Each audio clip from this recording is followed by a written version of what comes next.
ခုတစ်ခါကျတော့ luminary arrangement ကိုရှင်းပြမှာဖြစ်ပါတယ် luminary arrangement ကတော့ဒီ project မှာလည်း basis arrangement ကိုပဲရှင်းပြမှာဖြစ်ပါတယ် automatic arrangement ကိုသုံးပြီးတော့ light တွေနေထဲမှာပေါ့နော်အဲ့တော့အခုကျွန်တော်ရွေးထားတဲ့ product တွေရှိမယ်ရွေးထားတဲ့ product ကကျတော့ဒီ ceiling ရဲ့ဒီ reception မှာ cove lighting ရှိမယ်ပြီးရင် downlight ဒီနေရာမှာရှိမယ်နောက်တစ်ခုကဒီ office ပေါ့နော်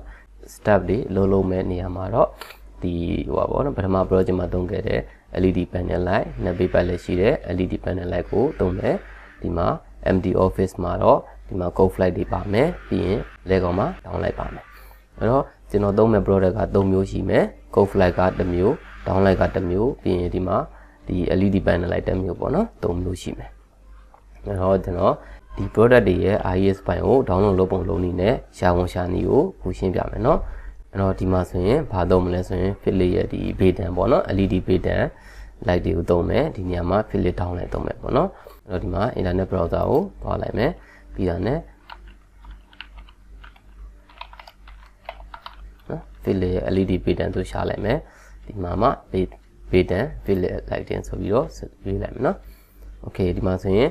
Philips မှာရမယ်ဒီ LED Baytan ရဲ့ဒီ product တွေဒီမှာ model တွေရှိမှာပေါ့နော်ဒီထဲမှာကျွန်တော်သုံးမဲ့ product ကဒီမှာ essential smart brighty 5 Baytan ဆိုပြီးတော့ဒီ product ကိုသုံးမှာပေါ့နော်အဲ့တော့ဒီ product ပေါ်မှာ click တစ်ချက်နှိပ်လိုက်မယ်။okay ဒီမှာဆိုရင်ဘာရှိမလဲဆိုရင်ဒီမှာ product ရဲ့ model number တွေရှိမယ်ဒီဘက်မှာဆိုရင် watt တွေရှိမယ်ဒီဘက်မှာ lumen တွေရှိမယ်ဒီမှာတော့ color temperature တွေရှိမှာပေါ့နော်အဲ့တော့ဒီမှာကျတော့ IES file ဆိုရှိမယ်နော်ကိုရွေးမဲ့ product ရဲ့ IES file ကိုလိုချင်တယ်ဆိုရင်ဒီ IES ဆိုတဲ့ဒီစာပေါ်လေးမှာ click တစ်ချက်နှိပ်လိုက်ရင်သူက auto download ရမယ်နော်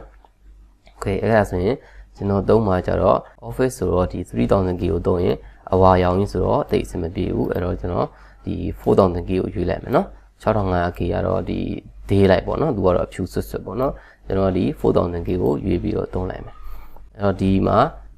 wattage က73 watt ရှိမယ် lumen က1200 lumen ရှိမယ်ဆိုတော့ specification ကိုတစ်ချက်စစ်ကြည့်အောင်ဒါဆိုရင်ဒီစာပေါ်မှာ click တစ်ချက်နှိပ်လိုက်ရင်သူရဲ့ဒီ specification တွေကြားလာမယ်နော် product ကဒီပုံစံလေးနော်ဒီမှာဆိုရင် lumen တွေ size တွေကိုလိုက်ရှာကြည့်လိုက်မယ်အဲ့ဒီမှာ overall length က1185ဆိုတော့ဒီ 1200mm ပေါ့နော်ဒါ size တွေကဒီမှာရှိမယ်နော်ဒီမှာဆိုရင်လည်း size တွေပြထားတာရှိလိမ့်မယ်အောက်ဆုံးမှာနော်သူရဲ့ဒီ product ရဲ့ dimension ပေါ့နော်ဒီမှာ size တွေရှိမယ်အဲ့တော့ဒီ product က4ပေဆိုတော့ကျွန်တော်4ပေချောင်းကိုသုံးပါဆိုတော့ဒီမှာဒီ product IES ကို download လုပ်မယ်ဆိုရင်နော် IES ဆိုတဲ့ဒီစာပေါ်မှာ click တစ်ချက်နေလိုက်ဒါဆိုရင်ဒီမှာ auto download ဖြစ်သွားပြီနော်နောက်ထပ်ကျွန်တော်ရွေးမှာ 600mm ကိုရွေးမယ်နော်အဲ့တော့ 600mm ဆိုတော့အောက်ကိုဆင်းပြီးရှာလိုက်မယ်ဒီမှာ next ကိုတစ်ချက်သွားလိုက်မယ်နော် okay ဒီမှာဆိုရင် 600mm နော် 600mm မှာမှဒီမှာ 4000K နော်ဒီ 4000K ကို IES ကို download ဆွဲလိုက်မယ် okay နော်အဲ့ဆိုရင်ကျွန်တော်သုံးမယ်ဒီ LED Baytan ပေါ့နော် Cove light အတွက်ကတော့ဒီ IES file တစ်ခုက download လုပ်ပြီးသွားပြီ okay နောက်ထပ်တစ်ခုကကျတော့ကျွန်တော်ရွေးမှာကဒီ downlight ပေါ့နော် downlight ရွေးမယ်ဆိုရင်ဒီမှာ product ဆိုတာရှိမယ်ဒီ product ကို click တစ်ချက်နေလိုက်ပြီးရင် indoor luminous ဆိုပြီးတော့ရွေးပေးလိုက်မယ်ဒီမှာဆိုရင် indoor luminous မှာကျွန်တော်သုံးလို့ရတဲ့ဒီ reset panel light တွေမျိုးစုံရှိမှာပေါ့နော်ဒီထဲမှာဒီမှာ downlight ဆိုတာကိုရွေးပေးမယ် okay ခုနအတိုင်းပဲဒီ downlight ထဲမှာသူ့ရဲ့ series မျိုးစုံရှိမယ်နော်ဒီထဲမှာကျွန်တော်သုံးမဲ့ series ကဒီမှာဒီ green space ဆိုတဲ့ဒီ series ကိုသုံးပါအဲ့တော့ဒီ series ကို click တစ်ချက်နှိပ်လိုက်ခုနတိုင်းပဲပေါ့နော်ဒီမှာကျွန်တော်သုံးပါကဒီထဲမှာကျွန်တော်သုံးပါဒီ10 watt လောက်ကိုသုံးပါဆိုတော့ဒီမှာ5 watt ဖြစ်နေတယ်ဆိုတော့နောက်ထပ် page ကိုသွားလိုက်မယ်နော်ဒီမှာလည်း5 watt ပဲရှိသေးတယ်ဆိုတော့ဆက်သွားလိုက်မယ် okay ဒီမှာဆိုရင်ဒီမှာ 9.5 watt ဆိုတော့ဒီမှာ10 watt ပေါ့နော်10 watt ရဲ့ product ကိုရသွားပြီဒီ product တွေရဲ့ဒီ IES file တွေတော့ဒီမှာဒီသူတို့ support လုပ်မထားဘူးပေါ့နော်အဲ့တော့ support လုပ်ထားတဲ့ IES file ရှိလားဆိုပြီးဒီမှာရှာရင်အောက်ပိုင်းမှာဒီမှာရှိမယ်အဲ့တော့ကျွန်တော်တို့သုံးပါက 4000K ဆိုတော့ဒီမှာ 4000K ရဲ့နော်ကျွန်တော်တို့မှာ 4000K အဲ့တော့ TN391B ပေါ့နော်ဒီ product လေးကို click တစ်ချက်နေပြီးတော့ specification တစ်ချက်စစ်ကြည့်မယ်နော်ဒီလိုမျိုး download လေးပေါ့နော်အဲ့ဒီမှာ size တွေခုနတိုင်းပဲနော် size တွေ lumen တွေဒီမှာပါမယ်ပေါ့နော် size က 160mm ရှိမယ် height က 100mm ရှိမယ် okay အဲ့ဒါဆိုရင်ဒီ product ကိုရေးမယ်ဆိုတော့ back ကိုပြန်သွားပြီးတော့ဒီ product ရဲ့ 4000K IES ကို download ဆွဲမယ်ဆိုရင် IES ပေါ်မှာ click တစ်ချက်နေလိုက်နော် okay အဲဆိုရင်ဒီမှာကျွန်တော်တို့မှာ IES file နေရောက်သွားပြီဆိုတော့ဒီ IES file တွေကိုကျွန်တော်ဒီ folder တွေကိုထည့်ပေးလိုက်မယ်နော်ကျွန်တော်ဒီကောင်တွေကိုတစ်ခါတည်းကန်နေရွှေ့လိုက်မယ်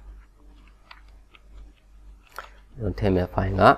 basis code ထဲမှာဒီ unit 2 IES ဆိုတဲ့ folder လေးကို paste လုပ်ထားလိုက်မယ် okay ဒါဆိုရင်ကျွန်တော်တို့ dialog စီဖို့ပြန်သွားလိုက်မယ်နော် okay အခုဒီမှာ position ကိုအရင်ဆုံးဒီ lighting တွေထည့်အောင်ပထမ video lesson တိုင်းမဲ့ light ထဲမှာဒီမှာ select ကိုသွားပြီးတာနဲ့ folder ပြီးရင် IES file ထဲကို F folder ဆိုပြီးတော့ခုနကျွန်တော်တို့ထည့်ထားတဲ့ IES file ကို IES folder ကိုရွေးပေးလိုက်မယ်နော် unit 2 တွေက IES okay အခုအရင်သုံးမှာကျတော့ဒီ code flag လေးကိုအရင်ထည့်မယ်နော် code flag ထည့်ဖို့ဆိုရင်ဒီမှာဆိုရင်တစ်ချက်စစ်ကြည့်လိုက်ဒီ product ကဒီမှာဆိုရင်1200 mm ရှိမယ်ဒီ product က600 mm ရှိမယ်အဲ့တော့1200 mm ကိုတစ်ချက်အရင်ထည့်လိုက်မယ်ဆိုတော့ဒီမှာ select မှတ်ပြီးတော့ apply ဆိုရေးလိုက်မယ်နော်ပြီးရင် next နော်ဒီမှာဆိုရင် 1.16 နော်အဲ့မှာ1200ပြင်ပေးလိုက်မယ် 1.2 ဆိုပြီးတော့ပြင်ပေးလိုက်မယ် 0.021 ဆိုပြင်လိုက်မယ်0.032 ဆိုပြီးတော့လုပ်လိုက်မယ်နော်ဒီ data ကိုတော့မပြင်တော့ဘဲနဲ့ finish ဆိုပြီးတော့လုပ်လိုက်မယ် okay ဒါဆိုရင်ဒီမှာကျွန်တော်တို့သုံးမယ်ဒီ product ရဲ့ IES file လေးရောက်သွားပြီဆိုတော့ဒီမှာ draw line arrangement ဆိုပြီးတော့ကျွန်တော်တို့ဒီမီးတင်မဲ့နော်စီနေ line လေးနေရာမှာဒီလို arrangement လုပ်ပေးလိုက်မယ်အဲ့တော့အခုလောလောဆယ်ဒီမှာ plan ရှုပ်နေတယ်ဆိုတော့ F7 ကိုနှိပ်ပြီးတော့ plan ကိုတစ်ချက်ပေးလိုက်မယ်ပြီးရတဲ့ဒီ ceiling line လေးနေရာမှာ click တစ်ချက်နှိပ်ပြီးတော့ဒီလိုလေးဆွဲပေးလိုက်မယ်နော်ဒါဆိုရင် number of luminance မှာ3ခုဒီ alignment option ကတော့ဒီလောလောဆယ်တော့ကျွန်တော်ဒီဒုတိယ option နဲ့ရွေးထားမယ်နော်အဲဆိုရင်ဒီမှာ resolution ကိုတစ်ချက်ရွေးပြီးတော့ကြည့်လိုက်မယ်ပြီးရတဲ့ control 0နဲ့ပြန်ကြည့်အောင် okay ဒီမှာဆိုရင်ကျွန်တော်တို့ထားမယ်မီကဒီအောက်မှာရောက်နေတယ်မီကဒီပုံမှာထားမှာဆိုတော့ကျွန်တော်တို့ကဒီ elevation view ပေါ့နော်ဒီဘက်ဒီ left view control 4နဲ့ဒီ elevation view ကနေဒီမီလေးကိုပေါ်ကိုတင်ပေးလိုက်မယ်ဒါဆိုရင် select မှတ်ထားပြီးတော့ move to view ဒီဟာနဲ့ဒီပေါ်ကိုရွှေ့ပေးလိုက်ပြီးရင်ဒီမီကကျွန်တော်တို့ကပေါ်ဘက်ကိုထွန်းထားမှာဆိုတော့ rotate ကိုယူပြီးတော့ဒီမီကိုဒီဘက်လိုလေး180 degree လဲပေးလိုက်ပြီးရင်သူ့နေရာကျအောင် move ဆိုပြီးတော့ဒီလိုရွှေ့ပေးလိုက်နော်ဒါဆိုရင် control 0ကနေပြန်သွားကြည့်မယ်ဆိုရင်မီကဒီ ceiling ပေါ်မှာဒီလိုလေးတင်နေမယ်နော်ဒါဆိုရင်နော် code flag လေးထည့်ရပြီးသွားပြီဆိုတော့ plan view ကိုပြန်သွားပြီးရင်နောက်တစ်ခုကဘာထည့်ရမလဲဆိုရင် download ရဲ့ IES file ထည့်မယ်နော် download ရဲ့ IES file ကဒီမှာ GN391P ဆိုတဲ့ product လေးပေါ့နော်ဒီ product ကို select မှတ်ပြီးတော့ apply next ပြီးတော့လည်းဒီမှာ dimension အမှားနေသူက160 diameter ရှိတယ်ခုကဒီမှာ126ဖြစ်နေတော့ 1.162 ဆိုပြင်ပေးလိုက်မယ်ပြီးရင်ဒီမှာ finish ဆိုပြီးတော့ရွေးပေးလိုက်မယ် okay ဒါဆိုရင် automatic arrangement ဆိုပြီးတော့ဒီ space မှာ click တစ်ချက်ချပေးလိုက်မယ်အခုဆိုရင်ဒီမှာ x direction တိုင်းကနော်ဒီမှာ4ခုဖြစ်နေမယ် y direction 2ခုပေါ့နော်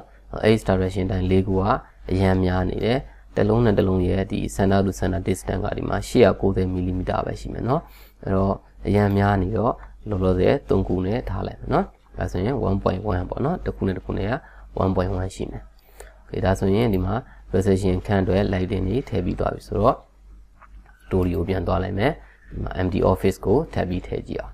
ဒီမှာဆိုရင် story တက်မှာဆိုရင်အခုဒီမှာကျွန်တော်တို့ ceiling line တွေမမြင်အောင်เนาะ ceiling မြင်ကျင်နေဆိုရင် bearing ကိုပြန်သွားလိုက်မယ်ဆိုရင်ဒီမှာကျွန်တော်တို့မီးထည့်ရမယ်เนาะ ceiling ကွက်လေးပြန်ပေါ်လာမယ်အဲဆိုရင် select ဆိုပြီးတော့ခုန product ကိုဒီမှာပြန်ရွေးပြီးတော့ပြန်ပြီး arrangement လုပ်လို့ရမယ်okay တကယ်လို့ဒီမှာပေါ့เนาะကိုယ့်ရဲ့ဒီ luminance history မှာများနေတယ်ပေါ့เนาะဒီ code တွေလည်းမမှတ်မိဘူးပေါ့เนาะဒီလိုမျိုးဆိုရင်ဘယ်လိုပြန်လုပ်လို့ရမလဲဆိုရင်ကျွန်တော်တို့သုံးချင်တဲ့ product ကဒီမှာ position ဆိုတဲ့နေရာမှာထည့်ပြီးသွားပြီเนาะဒီမှာထည့်ပြီးသွားပြီဆိုတော့ဒီ product ကိုတကယ်လို့ကျွန်တော်တို့ကဒီ select မှတ်ထားမယ်ဆိုရင်ဒီမှာတစ်ခါတည်း auto select မှတ်ပြီးသားဖြစ်မယ်เนาะဒီမှာ select ဆိုပြီးတော့ရွေးစရာမလိုတော့ထားပါတော့ဒီခန်းထဲမှာဒီ down လိုက်ပြန်သုံးချင်တယ်ပေါ့เนาะအခုလောတဲ့ဒီ selection ဖြစ်နေရကဒီမှာဒီခုနပြောခဲ့တဲ့ bedan light ရဲ့ဒီ IES file ကိုဒီမှာ selection ဖြစ်နေတာအဲ့တော့ down light ကိုသုံးချင်တယ်ဆိုရင်ဒီမှာပြန်ရှာခြင်းလည်းရတယ်ပြန်မရှာခြင်းဘူးဆိုရင်ဒီ down light ပေါ်မှာ click တစ်ချက်နှိပ်လိုက်ဒါဆိုရင်အခုသုံးမဲ့ down light ကဒီဟာဖြစ်သွားပြီเนาะဥပမာဒီမှာ page individual luminance ဆိုပြီးတော့ဒီခန်းတွေကို click တစ်ချက်နှိပ်လိုက်ရင်ဒီမှာ down light ရသွားမယ်เนาะအဲ့တော့ delete ပြန်ဖြတ်လိုက် okay အဲ့တော့ကျွန်တော်သုံးမှာက bedan ရဲ့ IES file ကိုသုံးမှာဆိုတော့ဒီ LED bedan ကို select မှတ်လိုက်မယ် ဒီမှာဆိုရင် pattern လေးရောက်ပါတယ်เนาะ okay ဒီမှာဆိုရင်ကျွန်တော်တို့ကဒီ draw line arrangement ဆိုတဲ့ဒီ option လေးကဒီမှာမှိန်နေတယ်ရွေးလို့မရဘူးပေါ့เนาะအဲ့ဒါဘာလို့လဲဆိုတော့ကျွန်တော်ဒီမှာ padding tab ကိုရောက်နေလို့ဒီ draw line arrangement ဆိုတဲ့ option ကြောင့်ကျွန်တော်က story ထဲမှာလုပ်ရင်လုပ်ပြီးရင်ဒီအခန်းထဲမှာလုပ်ရင်လုပ်ပေါ့เนาะဒီလိုမျိုး option ဆိုရမယ်အဲ့တော့ padding ထဲမှာသွားလုပ်ရင်တော့ကျွန်တော်က individual ပဲထည့်လို့ရမယ်เนาะဒါဆိုရင်ကျွန်တော်တို့က story tab ကိုသွားလိုက်မယ်ကိုဒီမှာ story tab သွားလိုက်တော့ကြာပြဿနာဒီမှာဒီ ceiling line ကပြန်ပြောက်သွားတယ်ဟိုကဘယ်နှမ်းမှာထားလို့ထားမှမသိဘူးတကယ်လို့ဒီ lighting layout plan ရှိတယ်ဆိုတော့ဒီ lighting layout plan ကိုဖွင့်ပြီးတော့ arrangement လုပ်လို့ရတယ်တကယ်လို့ lighting layout plan မရှိလို့ဒီမှာ ceiling line လည်းမမြင်ရဘူးဘယ်နေရာထည့်မှမသိဘူးဆိုရင်ကျွန်တော်ကဒီအခန်းပေါ့နော်ဒီ empty office ဆိုတဲ့အခန်းကိုရေးပေးလိုက်မယ်ဆိုရင်ဒီမှာအပြင်ဘက်က ceiling line လေးဒီမှာပြန်မြင်ရမယ်နော်ဒါဆိုရင် draw line arrangement ဆိုပြီးတော့ဒီ point ကနေဒီ point ကိုချပေးလိုက်မယ် okay ဒီမှာ luminous number of luminous မှာလည်း3ခုပဲ alignment option ကဒီဒုတိယ option ကိုပဲရွေးထားမယ်ဒီမှာကြည့်လိုက်မယ်ဆိုရင်ကျွန်တော်ဒီ code flight ထဲမှာ ceiling ရဲ့ length ပေါ့နော် length ကိုစစ်ကြည့်လိုက်မယ်ဆိုရင်သူ့ရဲ့ length က maximum ကဘယ်လောက်ရှိမလဲဆိုတော့ 2.7 meter ပဲရှိမယ်ကျွန်တော်တို့သုံးတဲ့ဒီ product ရဲ့အရှိကဒီ 1.2 သုံးကဆိုတော့ဒီ 3.6 တောင်ဖြစ်နေတယ်အဲ့တော့ဒီနေရာမှာ overlapping တွေကအရန်များနေတယ်အဲ့တော့ဒီအရန်များနေတော့ကျတော့ဒီခန်းထဲမှာဒီ less တွေကအကျူရဲ့ထက်ပိုပြီးတော့များနေလိမ့်မယ်။ဘာလို့ဆိုတော့ကျွန်တော်တို့ကဒီ4ပေမီချောင်း3ချောင်းလုံးထည့်ထားတာဟုတ်နော်။အဲ့တော့တကယ်တမ်းကျွန်တော်တို့သုံးမှာကျတော့4ပေ2ချောင်း2ပေ1ချောင်းသုံးမှာဆိုတော့နော်ဒီမှာ4ပေ2ချောင်းပဲထားလိုက်မယ်။အဲ့ဆိုရင်ဘယ်လိုပြန်လုပ်အောင်မလဲဆိုရင်ကျွန်တော် delete ပြန်လုပ်လိုက်မယ်နော်။ပြီးရင် page individual နဲ့ပဲတစ်ခုချင်းထည့်လိုက်မယ်။ပြီးရင်ဒီနေရာမှာထား control C control V ဆိုပြီးတော့နောက်ထပ်ဒီ point မှာဒီလိုလေး overlap လုပ်ပေးလိုက်မယ်ပြီးတဲ့ဒီ resolution အတိုင်းပဲဒီ point ရဲ့ position မှန်မှန်အောင်တစ်ချက်ပြန်ပြီးတော့စစ်ကြည့်မယ်ဆိုတော့ control 4နဲ့ elevation view နဲ့ကြည့်လိုက်ဒီမှာဆိုရင် position ကဒီအပေါ်တင်ပေးမယ်ပြီးတာနဲ့ rotation ကအပေါ်ဘက်ကိုမိလှည့်ပေးလိုက်မယ်ပြီးရင်နေရာမှန်အောင်ပြန်ချလိုက်ဒါဆိုရင်တော့ဒီလိုလေးရောက်သွားတယ်အဲ့တော့ဒီမှာကြံတဲ့နေရာကို dimension စစ်ကြည့်မယ်ဆိုရင်ကျွန်တော်တို့ဘယ်လောက်ကြံမလဲဆိုရင်ဒီမှာ300ပဲကြံမယ်နော်300ပဲကြံမယ်ဆိုကျွန်တော်တို့ခုနရွေးခဲ့တာဒီ1200ခု600တခုဆိုဒီမှာနောက်ထပ်300ဒီမှာ overlap ဖြစ်နေတယ်ဆိုတော့ကျွန်တော်တို့ကဘာပြန်လုပ်ရမလဲဆိုရင် IS file ကိုထပ်ပြီးတော့ download ဆွဲရမယ်ဒီနေရာမှာ 600mm သုံးလို့မရဘူးဆိုတော့ browser ကိုပြန်သွားလိုက်မယ်ပြီးရင်ကျွန်တော်တို့ဒီ back ကိုတစ်ချက်ပြန်သွားလိုက်မယ်ပြီးတာနဲ့ကျွန်တော်တို့ကဒီမှာ 300mm ရဲ့ 4000K ကို IS ကို download ဆွဲလိုက်မယ်နော်ဒီမှာဆိုရင် download ရသွားပြီဒီကောင်ကိုကျွန်တော်တို့ကဒီခုန folder တွေကိုပြန်ပြီးထည့်ပေးလိုက်မယ်နော်ဒီမှာဆိုရင် folder လေးရသွားပြီဆိုတော့ဒီ evo ပြန်သွား balance evo ပြန်သွားပြီးတော့ select ပြီးတာနဲ့ folder ဆိုပြီးတော့နော်ဒီထဲမှာ IS folder ကိုရေးပေးလိုက်မယ်ဒီမှာဆိုရင် length 300mm ရှိတဲ့ product ကိုရပြီဆိုတော့ select apply ပါနော် next ပြီးတာနဲ့ဒီမှာ 300mm သူ့တော့နော် 0.021 ဒီမှာတော့ 0.032 ဆိုပြီးတော့ finish ဆိုပြီးတော့တွေ့လိုက်မယ်နော်ပြီးရင် bit ဆိုပြီးတော့ဒီခန်းထဲမှာ click တစ်ချက်နှိပ်လိုက် okay ဒါဆိုရင်ကျွန်တော် product လေးကဒီမှာ300ရှိတဲ့ product လေးရသွားပြီခုနတိုင်းပဲ control 4နဲ့ပြန်သွားပြီးတော့ position မှန်အောင်ချပေးလိုက်မယ်နော် move ဆိုပြီးတော့ဒီဘက်ကိုရွှေ့လိုက်မယ် okay အဲဆိုရင် control 0ကနေ 3D view ကနေတွားကြည့်မယ်ဆိုရင်နော်ကျွန်တော်တို့ဒီမှာ ceiling ပေါ်မှာ lighting တွေတင်ပြီးသွားတယ်နော်ပြီးရင် plan view ကိုပြန်သွားဒီ product တွေအကုန်လုံးကို select မှတ်လိုက်နော် select မှတ်ပြီးတော့ control C control V ဆိုပြီးတော့ဒီဘက်ကိုချပေးလိုက်မယ်ပြီးရင်ဒီဘက်မှာတော့ကျွန်တော်က1200ချောင်းကိုထည့်ကြည့်အောင်အဲ့တော့ဒီမှာ1200ချောင်းကို control C control V ဆိုပြီးတော့နော် rotate လုပ်ပြီးတော့ဒီလိုထည့်ကြည့်လိုက်လောလောဆယ်တော့ဒီမှာတစ်ချက်ရွှေ့လိုက်မယ်နော်တခုပြီးရင်ဒီဘက်ပိုနေတဲ့တစ်ချောင်းကို delete ဆိုပြီးဖြတ်လိုက်မယ်ဒီနေရာမှာကျတော့ဒီမှာ 600mm ကိုထည့်ကြည့်အောင်အဲဆိုရင် IS ဒီ window လေးကိုပြန်သွားလိုက်ပြီးရင်ဒီမှာ 600mm ကို apply ဆိုရေးလိုက်မယ် next ဒီမှာဆိုရင် 0.021 ငါ 0.032 ပြီးရင် finish ပေါ့နော်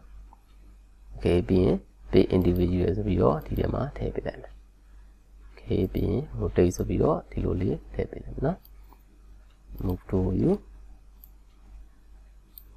ဒီကနေဒါကြတော့ control 8နဲ့ကျွန်တော်တို့ elevation view ကနေကြည့်ပြီးတော့ပေါ်ပြန်ရွှေ့နော် rotate ပြန်လုပ်ပြီးရင်အောက်ကိုပြန်ပြီးတော့ရွှေ့ပေးလိုက် plan view ပြန်သွားနော် okay ဒီမှာဆိုရင် ceiling ထဲကိုဝင်နေတဲ့ဟာကိုတော့ကျွန်တော်တို့ကဒီ overlap ပြန်ပြီးတော့ဒီလိုလေးထပ်ပေးလိုက်မယ်နော်ဒါဆိုရင်ဒီဘက်ကကို copy ကူပြီးတော့ဒီဘက်ထားမယ်ဆိုရင် select မှတ်ပြီးတော့ control C control V ဒီဘက်ကိုရွှေ့ပေးလိုက်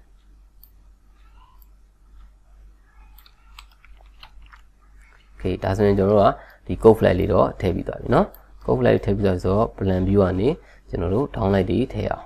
အခုဒီ downlight ထဲမှာကျတော့ဒီအခု code flag လောက်ထားတဲ့ ceiling ရဲ့ဒီအတွန်းပိုင်းပေါ့နော် control 0နဲ့ပြန်ကြည့်မယ်ဆိုရင် MD office မှာဒီနေရာမှာကျွန်တော်တို့ကထည့်မှာပေါ့နော်ဒီဘေးမှာထည့်မှာမဟုတ်ဘူးအဲ့တော့ plan view ကိုပြန်သွားပြီးတော့ draw rectangular arrangement ဆိုပြီးယူလိုက်မယ်ပြီးရင်ခုနက ceiling line နေရာမှာကျွန်တော် rectangular လေးဒီလိုလေးဆွဲပေးလိုက်မယ်နော် okay ဒါဆိုရင်ဒီမှာ downlight တွေရသွားပြီနော်ဒီမှာကတော့3လုံးနှလုံးဖြစ်နေတော့ကျွန်တော်ဒီနှလုံးစီပဲထည့်လိုက်မယ်နော်ဒါဆိုရင် ceiling ရဲ့အလယ်မှာနော်ဒီမှာ downlight တွေရောက်ပါတယ်အဲ့တော့ဒီမှာ downlight ကဒီပထမဒီ video lesson တိုင်းပဲပေါ့နော် surface mounted ဖြစ်နေတာဒီ surface mounted ဖြစ်နေတော့ကျွန်တော်အပေါ်ကိုနည်းနည်းလေး reset ပုံစံဖြစ်အောင်ရွှေ့ပေးလိုက်မယ်အဲ့တော့ elevation view ကနေပြီးတော့နော် ceiling နဲ့ကိုပြန်ပြီးတော့နည်းနည်းလေးထည့်ပေးလိုက်မယ် okay ဒါဆိုရင်တော့ဒီမှာ downlight တွေရောက်ပါပြီနော်ဒါဆိုရင် MD office ကိုလည်း lighting arrangement ပြီးသွားပြီဆိုတော့ plan view ကနေ story ကိုပြန်သွားပြီးရင် office scan ကိုကျွန်တော်တို့က arrangement ပြန်လုပ်မယ်နော်အဲ့တော့ office scan ကိုကျွန်တော်ပထမ project မှာသုံးခဲ့တဲ့ LED panel ကိုပြန်သုံးမှာဆိုတော့ select ကိုပြန်သွားပြီးတော့ပြီးတော့ဒီမှာဆိုရင်ပထမသုံးခဲ့တဲ့ဒီ LED panel ရဲ့ IS file က data ဘယ်ဟာမှမသိဘူးကိုကဒီ product ကိုအများအားသုံးနေကြအောင်လို့ဒီ product ကိုမှတ်မိတယ်ဆိုတော့ဒီမှာ product ကိုရှာပြီးတော့ရွေးပေးလဲလို့ရတယ်မှတ်မိတယ်ဆိုတော့ကျွန်တော်တို့ကဒီမှာ code တွေကို like ဖတ်ပြီးတော့ရှာနေအောင်မှာဟုတ်တယ်မလားဒါတော့သိမများသေးဘူးเนาะတကယ်လို့ဒီပေါ့เนาะဒီ history တွေအများများနေမယ်ဆိုရင်ကျွန်တော်အောက်ထဲမှာအရန်ရှားတာအရန်ခက်သွားလိမ့်မယ်ဒါကြောင့်မလို့ကျွန်တော်တို့ကကို343ထားရှိတဲ့ product မျိုးဆိုရင်ကျွန်တော် favorite လုပ်ထားတော့အကောင်းဆုံးပဲပေါ့เนาะကျွန်တော်တော့မှတ်မိတယ်ဆိုတော့ဒီမှာ RC160 ဆိုတဲ့ product လေးပေါ့เนาะဒါပထမသုံးခဲ့တဲ့ဒီနှစ်ပေပတ်လေးရှိတဲ့ LED panel ရဲ့ IS လေးပေါ့เนาะဒီအောင်တကယ်လို့ဒီမှာ favorite လုပ်ထားမယ်ဆိုရင်เนาะပြန်ရှာနေကြမလို့ favorite ထဲကိုသွားပြီးတော့ဒီဟာလေးကိုရွေးပေးလိုက်ရပြီเนาะအဲ့တော့ automatic arrangement ဆိုပြီးတော့ဒီခန်းထဲမှာချက်ထည့်ပေးလိုက်เนาะ okay ဒီမှာဆိုရင်ခုနအတိုင်းပဲ H direction တန်း3ခုဖြစ်နေတယ် 1 direction က2ခုဖြစ်နေတယ်အဲ့ဒါကိုကျွန်တော်ဘယ်လိုလုပ်မလဲဆိုရင် H direction ကို2ခုเนาะ1 direction ကို3ခုဆိုပြီးလုပ်လိုက်မယ်ဒီလိုလေးဖြစ်သွားပြီအဲ့တော့ဒီခန်းရဲ့ estimated calculator နဲ့တွက်တာဘယ်လောက်ရလဲဆိုရင် less က900လောက်ဖြစ်နေတယ်ဟမ်အဲ့တော့900လောက်ဖြစ်နေတော့ကြတော့ကျွန်တော်အရန်အလင်းရများနေတယ်တကယ်လို့ဒီမှာနှစ်ခုတိုင်ထားမယ်ဆိုရင်လည်း less က480ဆိုတော့ဒီ less ကတော့ဒီ900နာတော့ကတ်တယ်ပေါ့နော်ဒါပေမဲ့ဒီ standard အရာ900လည်းမရပြန်အဲ့တော့ဒီမှာ less level ကလည်း900မရဘူးပေါ့နော်ခုဒီ lighting ချထားတဲ့ position ရလည်းဒီကျွန်တော်တို့အလုံးလုံးမဲ့လူရဲ့ခေါင်းပေါ်မှာတက်ရောက်နေပေါ့နော်ဒီ work station ရဲ့အပေါ်မှာမရှိဘူးဒီခေါင်းပေါ်ရောက်နေတော့ဒီ monitor တွေ screen တွေကနေပြီးတော့သူ့ကိုကျွန်တော် reflection ပြန်ပြီးတော့ glare ဖြစ်နိုင်တယ်ဒီလို position ကကြတော့ဒီရှေ့မှာဒီ glossy surface တွေရှိတာတော့ဒီ monitor screen ကနေပြီးတော့ reflection ပြန်ပြီးတော့ glare ဖြစ်နိုင်တာမျိုးတွေရှိတတ်တယ်ပေါ့နော်နောက်တစ်ခုကကြတော့ဒီလူကဒီခေါင်းငုံပြီးစာရေးတာစာဖတ်တာဆိုရင်သူ့ရဲ့ခေါင်းရဲ့အရိပ်ကဒီစပွဲပေါ်မှာပေါ့နော်စာရွက်ပေါ်မှာရိပ်ကြနေတယ်ဆိုရင်နဲ့သူတို့ကအလုပ်လုပ်တာ comfortable မဖြစ်တာမျိုးတွေရှိနေတယ်အဲ့တော့ဒီ position ကိုလည်းနည်းနည်းအပြင်ရောက်တော့အောင်ပြီး less level လည်းရတော့အောင်ဒီနေရာမှာအလဲမှာကျွန်တော်ကဒီ lighting point တစ်ခုကိုထပ်ထည့်ကြည့်အောင်အဲ့တော့ဒီအလဲကောင်မှာ point တစ်ခုထပ်ထည့်လိုက်ခြင်းအပြင်ဒီကျွန်တော်တို့ကဒီ lighting ကိုရိုးရိုးချတာမျိုးမဟုတ်ဘဲနဲ့ decorative ပုံစံမျိုးလည်းဖြစ်သွားလိမ့်မယ်ပြီးရင်ဒီမှာဆိုရင် less level ကလည်း900ကိုမီသွားလိမ့်မယ် light position လည်းပြောင်းသွားတာဖြစ်တဲ့အတွက်ခုနပြောတဲ့ဒီ issue တွေလည်းမရှိတော့ဘူးပေါ့နော်အဲ့တော့ကျွန်တော်တို့ကဘယ်လိုလုပ်အောင်မလဲဆိုရင်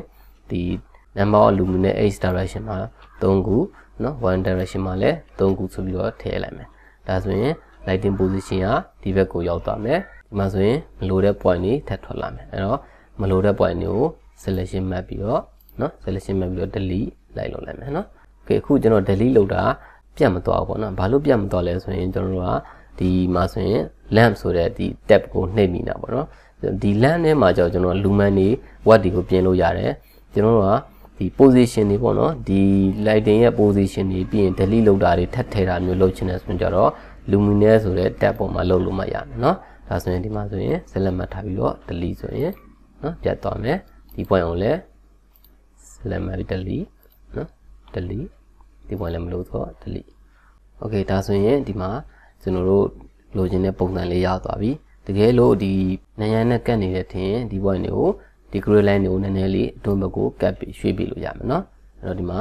688 938ဖြစ်သွားမယ်ပြီးရင်ဒီဘက်ကလည်း938လောက်ကိုနော်ရွှေ့ပေးလိုက်မယ်ဒီလောက်ရွှေ့ပေးလိုက်ပြီးရင်ခုန point တွေပြန်ပေါ်လာတယ်ပေါ့နော်ပြန်ပေါ်လာတော့ဒီ point တွေကိုပြန်ပြီးတော့ဖြတ်ပေးလိုက်မယ်နော် delete okay ဒါဆိုရင်ကျွန်တော်တို့လိုချင်တဲ့ပုံစံလေးရသွားပြီเนาะဒါဆိုတော့ဒီခန်း3ခန်းက lighting arrangement လုပ်ပြီးသွားပြီဆိုတော့ F7 ကိုနှိပ်ပြီးတော့ plan view ကိုဖွင့်လိုက်မယ်ပထမ furniture တွေထည့်ခဲ့တော့ဒီပေါ့နော် toilet နှစ်ခုရဲ့ furniture တွေကျန်ခဲ့တယ်အဲ့တော့ဒီ furniture တွေထည့်ခြင်းနဲ့ဆိုရင် construction ကိုပြန်သွားဒီမှာဆိုရင် select ပေါ့နော်ပြီးတာနဲ့ catalog ကိုသွားပြီးတော့ object catalog ကို double click နှိပ်ပြီးတော့ဖွင့်လိုက်မယ်ပြီးတာနဲ့ဒီမှာ sanitary ဆိုတဲ့ဟာရှိမယ်ပြီးရင်ဒီမှာ toilet ပေါ့နော်ကိုလုံးခြင်းနဲ့ toilet ကိုရွေးပြီးတော့ apply ဆိုနေလိုက်မယ်ပြီးရင် pay individual object ဆိုပြီးတော့ဒီ toilet ထဲမှာထည့်လိုက်မယ်နေရာကျအောင်ရွှေ့ပေးလိုက်နော်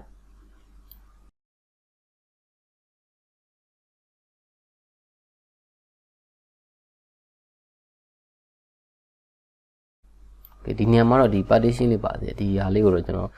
ဒီ video lesson မှာခြံခဲ့လိုက်မယ်เนาะအဲ့တော့ lighting ကိုပြန်သွားပြီးတော့ဒီ downlight ကို select မှတ်ပြီးတာနဲ့ pay individual ဆိုပြီးတော့ downlight ပေါ်မှာတစ်လုံးထားပေးလိုက်မယ် control C control V ဆိုပြီးတော့ဒီ facing ပေါ်မှာတစ်လုံးထားပေးလိုက်မယ်เนาะဒီဘက်မှာလည်းအဲ့တိုင်းပဲတစ်လုံးတကယ်လို့ဒီများတယ်လို့ထင်တယ်ဆိုရင်ဒီတစ်လုံးပဲထားရင်လည်းထားပါเนาะဒီလိုနေရာမှာတစ်လုံးပဲထားရင်လည်းထားလို့ရတယ်နော် last level ကတော့ပြန်ပြီးစစ်ကြည့်ရမှာပေါ့နော်အခု lighting တွေထည့်ပြီးသွားပြီဆိုတော့ဘာလုပ်ရမလဲဆိုရင်ကျွန်တော်တို့ကဒီ space application တွေကိုကျွန်တော်တို့ကပြန်ပြီးတော့ရွေးပေးရမယ်နော်အဲ့တော့ဒီမှာ empty office ဆိုရင်လည်းဒါသူလုံးလုံးမခံဆိုတော့ office ရဲ့ category တွေကိုနော် office ကိုရွေးပေးရမယ်ဒီကလည်း office ပေါ့နော်ဒီနေရာကျတော့ reception ဒီမှာကျတော့ toilet ပေါ့နော်ဒါဆိုရင်ဒီ space application တွေကိုဒီ project မှာဘယ်လိုလုပ်ရမလဲဆိုရင် construction ကိုပြန်သွားလိုက်မယ်ပြီးတာနဲ့ဒီ screen ရဲ့ဘယ်ဘက်ဒီ icon bar ပေါ်မှာဒီမှာ space ဆိုတာရှိမယ်နော်ဒီ space ဆိုတာကို click တစ်ချက်နေလိုက်